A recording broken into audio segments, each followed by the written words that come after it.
Hello everyone. So in this lecture we'll be discussing equivalent weight. So equivalent weight हमने पहले neutralisation reaction में पढ़ रखा है with respect to acid base. अभी हमको इक्विवेलेंट वेट पढ़ना है from the perspective of redox reaction. ठीक है, तो अभी जो हमारा डिस्कशन है वो रिडॉक्स रिएक्शन के लिए वैलिड है. तो equivalent weight as a term in redox reaction is defined for reducing और ऑक्सीडाइजिंग एजेंट्स.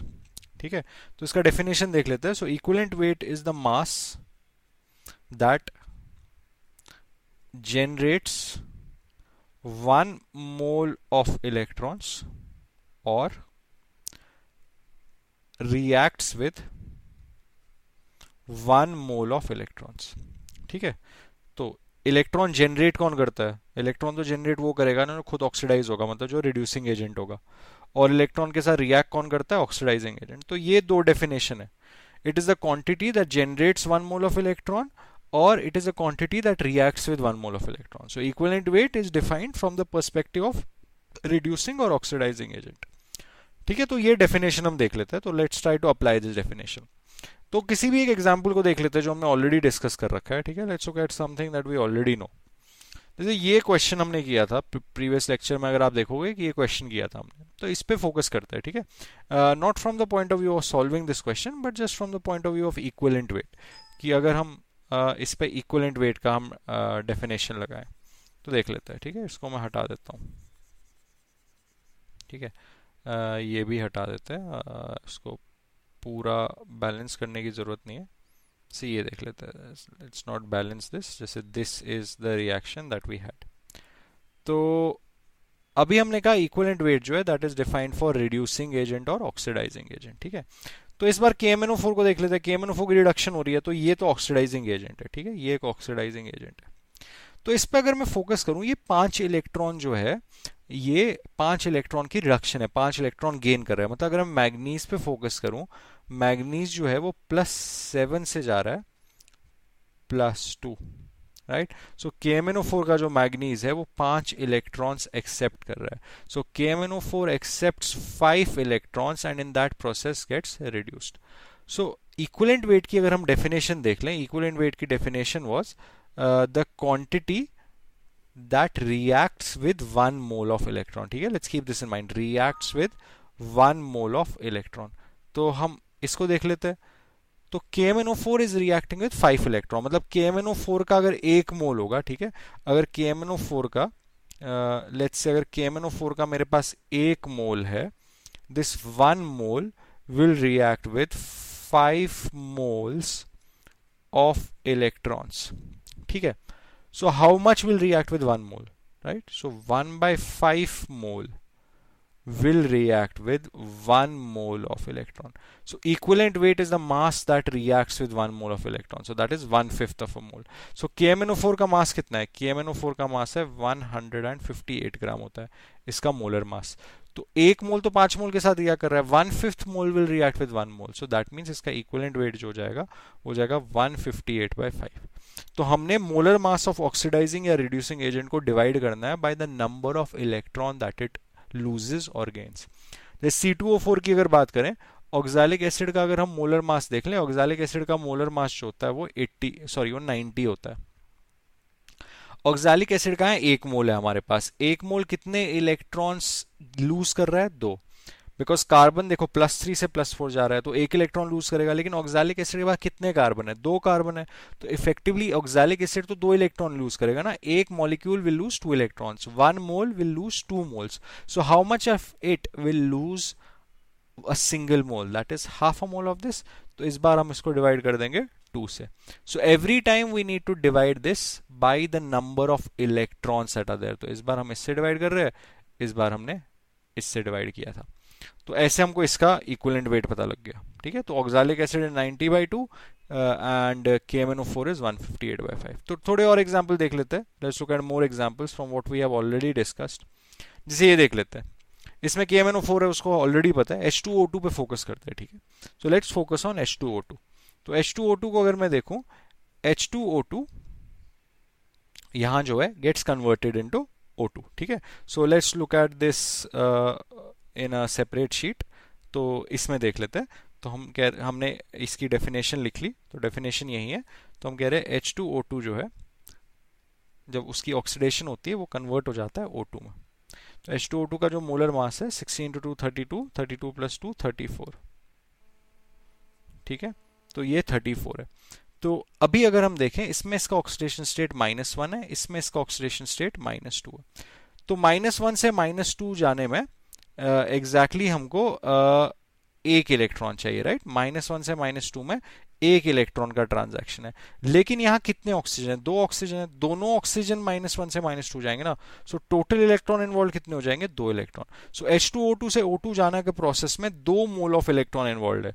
सो कितनी क्वांटिटी में एक ही मोल इन्वॉल्व होगा? जब इस पूरी चीज को मैं हाफ से मल्टीप्लाई कर दूं, मतलब जब H2O2 का आधा मोल होगा। सो इसका इक्विवेलेंट वेट हो गया 17, ठीक है। So equivalent weight of H2O2 is 17, 34/2। So equivalent weight बताने के लिए हमको सिर्फ ऑक्सीडाइजिंग एजेंट या रिड्यूसिंग एजेंट नहीं पता होना चाहिए, हमको ये भी पता होना चाहिए कि वो एजेंट जो है वो किस में कन्वर्ट हो रहा है। अगर मैंने यहाँ O2 नहीं लिखा होता तो आप इसका इक्विवेलेंट वेट नहीं बता सकते थे, ठीक है। तो कुछ और एग्जांपल्स देख लेते हैं। Let's look at more examples on this. तो ये कुछ एग्जांपल्स देख लेते हैं। ये लेफ्ट साइड पे ऑक्सीडाइजिंग या रिड्यूसिंग एजेंट्स है, तो इनका हमने इक्विवेलेंट वेट बताना है, ठीक है। तो इनका एग्जैक्टली मोलर मास देखने की जरूरत नहीं है, इन सबका मोलर मास हर केस में अज्यूम कर लेते हैं हम। तो हमने फिगर आउट करना है इसको किस नंबर से डिवाइड करें, तो मतलब कितने इलेक्ट्रॉन्स इन्वॉल्व है। So let's look at this. I would suggest आप लोग खुद से ट्राई कर लो एंड देन वेरीफाई दिस। तो आप पॉज कर लो वीडियो को यहाँ, and in the meanwhile I would be just trying to write down the solutions of all these. तो अगर हम पहले केस को देखें, पहले केस में क्या है, सल्फर का जो ऑक्सीडेशन स्टेट है वो +4 है, बिकॉज ये -4 है तो +4 हो गया। यहाँ सल्फर का ऑक्सीडेशन ये -8 है, +2 -6 तो +6 है। तो SO2 जब कन्वर्ट होगा H2SO4 में, उस चक्कर में सल्फर +4 से +6 जाएगा, तो उसमें 2 इलेक्ट्रॉन इन्वॉल्व है। तो इस केस में equivalent weight is m/2। I hope this is clear, when m is the molar mass of SO2, ठीक है। वो फाइंड कर सकते हैं, बट अभी मैं जस्ट m लिख रहा हूं so that we can run through this. NH3 में this hydrogen is +3 overall, so this is -3। HNO3 में दिस इज -6 +1 -5, तो -5 को न्यूट्रलाइज करने के लिए +5। तो अगर आप देखें -3 से +5 जाने के लिए 8 इलेक्ट्रॉन चाहिए। सो जितना भी NH3 का मोलर मास है जो 17 होता है, तो जितना भी इसका मोलर मास है m, उसको डिवाइड कर देंगे हम 8 से, ठीक है। Fe2O3 देख लेते हैं। Fe2O3 में फेरिक ऑक्साइड है, ये +3 है, ये फेरस ऑक्साइड है +2। +3 से +2 जाने में एक इलेक्ट्रॉन इन्वॉल्व है, लेकिन इक्विवेलेंट वेट हमने बताना है Fe2O3 का, ठीक है। We have to tell the equivalent weight of Fe2O3। Fe2O3 में 2 फेरिक आयंस है, दोनों +3 से +2 में जाएंगे, एक नहीं जाएगा। सो दोनों जब +3 से +2 में जाएंगे, टोटल इलेक्ट्रॉन इन्वॉल्व 2 हो जाएंगे। तो इसको 1 से डिवाइड नहीं करना है, इसको 2 से डिवाइड करना है, बिकॉज इक्विवेलेंट वेट Fe2O3 का पूछा गया, Fe का नहीं पूछा गया। आई hope this is clear. Same concept अगले में रिपीट होगा। K2Cr2O7 अगर हम देख लें, K2Cr2O7 में इसका ऑक्सीडेशन स्टेट ये -14 है, ये +2 -12, सो दिस शुड बी +12, सो ये +6 है। CrO4 -3 में -8 है, -3 बच गया है, +5 है। तो +6 से +5 जाने में एक ही इलेक्ट्रॉन इन्वॉल्व है, बट 2 क्रोमियम आयंस है, दोनों +6 से +5 जाएंगे। तो instead of dividing it by 1, you will divide it by 2। Hope this is clear. C2H6 में hydrogen overall is +6, so this is -6, so per carbon this is -3। CO2 में this is +4, so -3 से +4 जाने में टोटल 7 इलेक्ट्रॉन इन्वॉल्व है। लेकिन same concept, because there is a 2 here, there are 2 carbon, both of them will go from -3 to +4, so you will multiply this by 2, so m/14। so you need to be careful on this। let's say अगर मैं question को हल्का सा change कर दूं, let's say the question is this, CO2 gives C2H6। तो equivalent wait हमेशा reactant का पूछा होता है, ठीक है। तो ये +4 है, हमने देखा था, और ये -3 है। +4 से -3 जाने में 7 इलेक्ट्रॉन इन्वॉल्व होता है। रिएक्टेंट साइड पे अगर आप देखोगे एक ही कार्बन है, सिर्फ वो ही रिड्यूस होगा, 2 कार्बन नहीं है। तो हमको प्रोडक्ट में क्या हो रहा है उससे लेना देना नहीं, हमको रिएक्टेंट साइड में एक कार्बन है वही रिड्यूस होगा। तो इस बार इसको 2 से मल्टीप्लाई नहीं करेंगे। So you only need to focus on the number of atoms which are getting oxidised और reduced on the reactant side. उस हिसाब से प्रोडक्ट साइड में हम चेंज करेंगे। प्रोडक्ट साइड की वजह से रिएक्टेंट को चेंज नहीं करना। सो इसलिए इसको फ्लिप कर दिया तो डिवाइड बाय 7, इसको लिखा तो डिवाइड बाय 14। जैसे इसमें हम डिवाइड बाय 2 कर रहे हैं ना, अगर क्वेश्चन होता है FeO गिव्स Fe2O3, तो FeO के इक्विवेलेंट वेट के लिए आप डिवाइड बाय 1 करते हैं। So I hope this is clear. Equivalent weight कैसे फाइंड करते हैं, So equivalent weight is not just dependent on the reactant, it is also dependent on the product.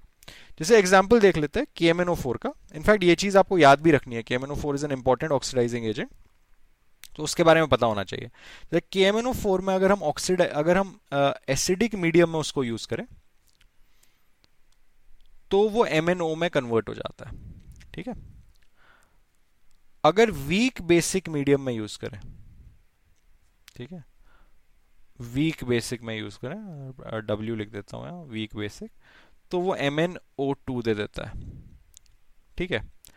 और अगर स्ट्रॉन्ग बेसिक में यूज करें, ठीक है, काफी ज्यादा बेसिक, ठीक है, स्ट्रॉन्ग बेसिक, S लिख लेते हैं स्ट्रॉन्ग बेसिक में, तो दिस गिव्स MnO2 -2. ठीक है. तो ऑक्सीडेशन स्टेट देख रहे हैं कि MnO4 का, ये तो +7 है, ये +7 है, ये +7. राइट साइड में देखोगे ये +2 है, -4, ये +4 है. मैंने यहाँ इनकरेक्ट लिखा है, ये MnO3 होता है. ठीक है, दिस इज MnO3, सो ये +6 हो गया. तो अगर हम इसको अब देखें तो इस केस में अगर देखें यहाँ 5 इलेक्ट्रॉन का ट्रांजैक्शन है, तो यहाँ इक्विवेलेंट वेट हो जाएगा जितना भी KMnO4 का मोलर मास है 158, दैट बाय 5. यहाँ अगर देखें यहाँ हो जाएगा 158/3, और यहाँ अगर देखें यहाँ हो जाएगा 158/1. सो KMnO4 का जो इक्विवेलेंट वेट है, it is a function of medium. Acidic medium में it's 158/5, basic medium में we divide by 3, and strong basic medium में it's effectively the same as its molar mass because the end products are different. So I hope this is clear. So KMnO4 में we need to learn this. ठीक है, ये हमको पता होना चाहिए. Normally हम इन चीज़ों को याद नहीं रखते, but KMnO4 is a very important oxidizing agent. आप इसको ऑर्गेनिक केमिस्ट्री में भी देखोगे तो इसके बारे में हमको ये पता होना चाहिए.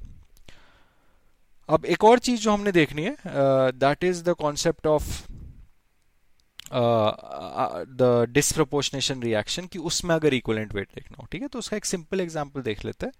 जैसे एक ये एग्जांपल है, H2O2 जो है वो ऑक्सीडाइज हो जाता है O2 में, और वो रिड्यूस हो जाता है H2O में. ठीक है, हाइड्रोजन परऑक्साइड. सो जिस भी चीज का डिसप्रोपोर्शनेशन होता है ना, वो काफी इंपॉर्टेंट होता है. सिंस वो ऑक्सीडाइज भी हो सकता है और रिड्यूस भी हो सकता है, उसको मैं एज रिड्यूसिंग एजेंट भी लिख सकता हूँ, यूज कर सकता हूँ, और एज ऑक्सीडाइजिंग एजेंट भी. इसलिए ऐसे जैसे H2O2 becomes very important because I can use it either ways for oxidizing और रिड्यूसिंग थिंग्स. सो जैसे हमने डिस्प्रोपोर्शनेशन रिएक्शन में देखा था, हमने कहा था जो भी चीज डिस्प्रोपोर्शनेट होती है उसको पहले हम 2 बार लिखते हैं, बिकॉज डिफरेंट चीजों की ऑक्सीडेशन रिडक्शन होती है. सेम टाइप का एटम है but the atoms are different. ठीक है, they belong to same oxygen but they are different. So अगर हम यहाँ देखें ऑक्सीडेशन स्टेट -1 है, ऑक्सीडेशन स्टेट 0 है, तो इसमें the electron involve is 1, but because they are 2 oxygen the total electrons involve are 2. Reduction में अगर हम देखें, यहाँ ऑक्सीडेशन स्टेट -1 है, H2O में -2 है. यहाँ जो इलेक्ट्रॉन इन्वॉल्व अगर हम देख लें, the number of electrons that are involve, -1 से -2 में there just 1 electron involve, but again they are 2 oxygen. ठीक है, तो there are 2 oxygen on the left, so I need to multiply this by 2, सो ये इंटू 2 हो जाएगा. So this is 2 electrons involved. So when I look at the overall reaction, this would be twice of H2O2 gives O2 plus twice of H2O. अब रही बात equivalent weight की, like how do I define the equivalent wait based on ये जो मैंने balance reaction लिखी. सो अगर हम देखें what is the total quantity that is reacting, कितना मास H2O2 का रिएक्ट हो रहा है, that is 2 into molar mass of H2O2, right. इस रिएक्शन में 2 मोल्स पार्टिसिपेट कर रहे हैं, सो दैट इज, इसका मोलर मास 34 होता है, सो दैट इज 2 इंटू 34. ठीक है, 68 grams. This is the total quantity reacting. We want to understand how much quantity is reacting per mole of electron. So we need to understand इस reaction में total electrons कितने हैं. तो पहली बात, इस रिएक्शन में 2 इलेक्ट्रॉन्स इन्वॉल्व है ऑक्सीडेशन में और 2 इलेक्ट्रॉन इन्वॉल्व है रिडक्शन में. So we need to understand, जो हम शुरू से इस टॉपिक में पढ़ रहे हैं, कि the electron that is involved in oxidation, the electron lost in the process of oxidation is the same electron that is gained in the process of reduction. So that means these 2 electrons and these 2 electrons are identical. So the total number of electrons in this reaction are not 4, they are 2. इनको और इनको add नहीं करना है, ये दोनों same है. सो अगर H2O2 के 2 मोल्स है, so total moles of electrons are 2. So how much H2O2 is per mole? So you divide this by the total moles of electrons that is used in this reaction, that is 2. So equivalent weight simply becomes molar mass of H2O2. So I hope this is clear. How to find equivalent weight in case of a disproportionation reaction? You find the total moles of the reactant used, divide by the total number of electrons that are involved in the reaction. I hope this is clear. Let's look at one more example to understand this. एक और example देख लेते हैं. जैसे Br2 है, Br2 देता है BrO3 minus plus Br minus. ठीक है, तो ये भी डिस्प्रोपोर्शनल रिएक्शन है. पहले इसको बैलेंस करते हैं. Oxidation state 0 0 plus 5 minus 1. This is oxidation. यहां 2 ब्रोमीन है, 1 ब्रोमीन है, इंटू 2 कर दो, तो 0 से प्लस 5 2 ब्रोमीन जा रहे हैं. कितने इलेक्ट्रॉन हो गए? 10. इसको अगर देखें, ये 0 से -1 ब्रोमीन जा रहा है. यहाँ 2 ब्रोमीन है तो यहाँ भी 2 ब्रोमीन चाहिए. तो 0 से -1 जब 2 इलेक्ट्रॉन जाए, 2 ब्रोमीन जाएंगे, so the total would be 2 electrons. 2 और 10 का एलसीएम कितना है? 10. So multiply this bye 5. तो यहाँ 5 आ गया, यहाँ 5, यहाँ भी 5 आ गया. सो इस रिएक्शन को अगर मैं लिखूं, so what I will get as a final result is 5 plus 1 6 Br2 gives twice of BrO3 minus plus 10 Br minus. ठीक है. Now let's write the equivalent wait. तो इसका इक्विवेलेंट वेट हो जाएगा, equivalent weight would be total quantity that reacted 6 times molar mass of Br2, जितना भी वो होता है, divided by the total number of moles of electrons involved in this. So oxidation में there are 10 electrons involved. Reduction में there are also 10 electrons involved. So as we discussed in previous example, we don't add them, they are the same. So total electrons involved are 10. So equivalent weight is 0.6 times the molar mass of Br2. So I hope this is clear. How to find equivalent weight in case of a disproportionation reaction. So इस topic में this is where we'll stop. So with regard to reducing and oxidizing agents, we should be able to write their equivalent weights. And the most important part of this topic is balancing the reactions. If you look at this concept, ये सब जो है 10 से divide कर रहे हैं, ये वो 10 इलेक्ट्रॉन लिखने का तरीका ये हमने बैलेंसिंग में सीखा था. So I would suggest that focus on balancing the reaction. If you understand the fundamental concept of balancing a redox reaction, most of this topic is then just mole concept का application. So until my next series of lectures, goodbye.